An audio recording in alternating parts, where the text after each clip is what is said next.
বেচু দেখে খেল। বাটুল্লা, এই ঠান্ডায় ওটাকে ঠান্ডা জলে চান করাচ্ছে কেন? নিউমোনিয়া হয়ে যাবে কিন্তু। উফ, দূর বোকা, গাড়ির আবার ঠান্ডা লাগে নাকি? এই তুই থাম তো, ওটা গাড়ি নাকি? ওটা হলো রাবণের ঠাকুরদা, 6 বয়স হবে। বেচু বড্ড পেকেছিস কিন্তু তুই। বাটুল্লা, তুমি রাগ করো আর যাই করো, আমি কি ভুল বলেছি বলো? সেই হামাগুড়ির বয়স থেকে এটাকে এখানে দেখছি। আজকাল কত নতুন নতুন মডেলের গাড়ি বেরিয়েছে জানো? না জানি না, জানতে চাইও না, কারণ তুই যতই ইনিয়ে বিনিয়ে বলিস এ গাড়ি আমি বেচবো না। কেন বেচবে না কেন? বিচ্ছিরি একটা হৎকা মতো গাড়ি।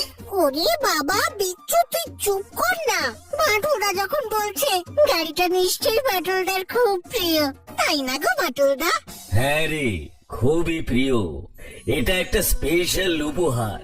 অনেক বছর আগে আমার খুব প্রিয় একজন মানুষ আমার কাজে খুশি হয়ে এটা আমায় দিয়েছিলেন। এই কে দিয়েছিল বাটুল্লা? কেন দিয়েছিল গো? সে অনেক দিন আগের কথা, তোদের তখনও জন্মও হয়নি। চন্দনপুর নামে একটা পাহাড়ে ঘেরা সুন্দর রাজ্য ছিল।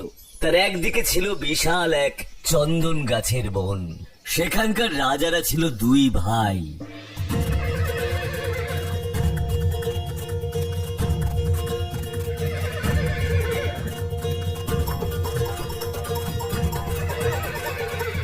দাদা, আমার কথাটা শোনো।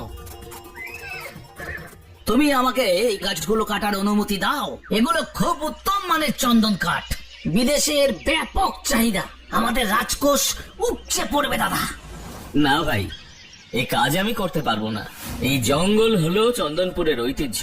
এই জঙ্গলের উপরেই আমাদের দেশের সমৃদ্ধি নির্ভর করছে। এই পাথুরে রুক্ষ অঞ্চলে ছায়া প্রদান করছে। এই জঙ্গলের একটা গাছও আমি কাটতে পারবো না। আর সত্যি বলতে ভগবানের আশীর্বাদে আমাদের রাজকোষে তো সম্পদের কমতি নেই। আমাদের না, বলো তোমার রাজকোষে সম্পদের কমতি নেই। আর তাই যদি হয় তাহলে না হয় সেই কাঠ বিক্রির টাকা আমি নেব। তোমার তো রাজ সিংহাসন আছে, আমার তো তাও নেই। রাজ পরিবারের কনিষ্ঠ সন্তান হয়ে জন্মানোর চেয়ে জন্মের পর মরে যাওয়া অনেক অনেক ভালো। ভাই, ছি ছি ছি ছি, এসব কি অশুভ কথা। তোমার মনে যে এত ক্ষোভ জমা আছে তা তো আমি জানতাম না। বেশ, আমি স্বেচ্ছায় তোমার মাথায় এই রাজমুকুট তুলে দেব, কিন্তু তুমি কথা দাও এই চন্দন গাছ তুমি কখনো কাটবে না। মহারাজ, অনুমতি দিলে আমি একটা কথা বলতে চাই। বলুন মহামন্ত্রী।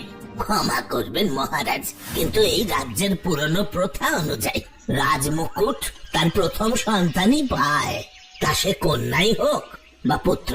তাই সেই অনুযায়ী এই রাজমুকুট আপনি রাজকুমারী কৃষ্ণা ছাড়া আর কারো মাথাতেই তুলে দিতে পারবেন না। সাবাস, কি অসাধারণ অভিনয় আপনাদের। ক্ষণিকের ভালো মানুষই দেখিয়ে আমার মন জয় করে নেবেন এই ভেবেছেন? আমি জানতাম দাদা, আপনি কোনোদিন ওই রাজ সিংহাসন আমাকে দেবেন না। তবে আমিও আপনাকে কথা দিচ্ছি, ওই রাজ সিংহাসনে আমি একদিন বসবই বসবো। আর ওই চন্দন গাছও আপনি বাঁচাতে পারবেন না, কথা দিয়ে গেলাম। ভাই যেও না।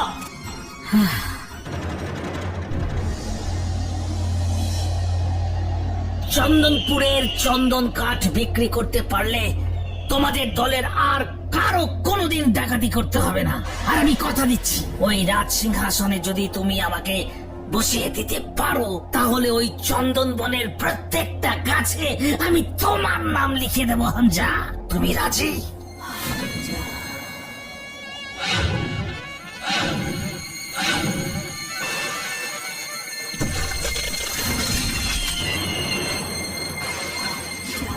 রাজি। বলুন রাজকুমার, আপনি আমায় কি করতে বলছেন? ওই চন্দনপুরকে ধ্বংস করে দেব নাকি ওই চন্দনপুরের রাজাকে হত্যা করব? না, সেসব কিছু না। আমার দাদার কোনো ক্ষতি হোক আমি তা চাই না। তুমি আমার দাদার একমাত্র মেয়ে রাজকুমারী কৃষ্ণাকে তুলে এনে বন্দি করে রাখো। মহারাজের মেয়ে অন্তঃপ্রাণ আমি জানি। আমি নিশ্চিত মেয়ের খোঁজ না পেলে দাদার আর রাজ্য শাসনের কোনো ইচ্ছেও থাকবে না, ক্ষমতাও থাকবে না। ওই রাজ্য সোজা আমার হাতেই আসবে, আর ওই জঙ্গলের চন্দন কাঠ তখন তোমার হাতে আসবে। হামজা, বেশ তাই হবে। সৈন্যরা